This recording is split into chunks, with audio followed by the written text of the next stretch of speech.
Welcome to Wells media. Shri Jogulamba అమ్మవారి ఆశీస్సులతో తెలంగాణ రాష్ట్ర ప్రజల సమస్యలు తొలగి సుఖ సంతోషాలతో ఉండాలని, ప్రభుత్వానికి శక్తి సామర్థ్యం కలగాలని ప్రార్థించినట్లు తెలంగాణ రాష్ట్ర ఎస్సీ ఎస్టీ కమిషన్ చైర్మన్ బక్కి వెంకటయ్య తెలిపారు. మంగళవారం తెలంగాణ రాష్ట్ర ఎస్సీ ఎస్టీ కమిషన్ చైర్మన్ బక్కి వెంకటయ్య, కమిటీ సభ్యులు కొంకటి లక్ష్మీనారాయణ, సుక్రం నీలాదేవి, రాంబాబు నాయక్, రెంటికుంట్ల ప్రవీణ్తో కలిసి ఆలంపూర్ శ్రీ జోగులాంబ బాలబ్రహ్మేశ్వర స్వామి దేవాలయాన్ని దర్శించారు. ఈ సందర్భంగా దేవాలయ అర్చకులు పూర్ణకుంభంతో స్వాగతం పలికారు.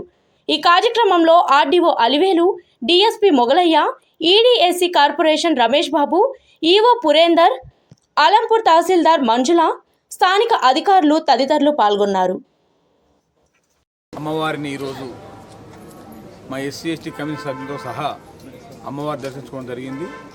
మరి భారతదేశంలోనే 5వ శక్తిపీఠమైనటువంటి మరి జోగులాంబ అమ్మవారిను మరి దర్శనం చేసుకొని మరి రాష్ట్ర ప్రజలందరూ కూడా సుఖ సంతోషంతో ఉండాలని, మంచి పాడి పంటలు పండాలని, మన ప్రభుత్వం చేస్తున్న కార్యక్రమాలన్నీ కూడా ఎస్సీ ఎస్టీలకు సంక్షేమ పథకాలు అందాలని చెప్పి మరి ప్రభుత్వాన్ని మా ఎస్సీ ఎస్టీలను అమ్మవారు దీవెనలు ఉండాలని చెప్పి ఆ భగవంతుని మనస్ఫూర్తిగా కోరుకుంటున్నాను. సార్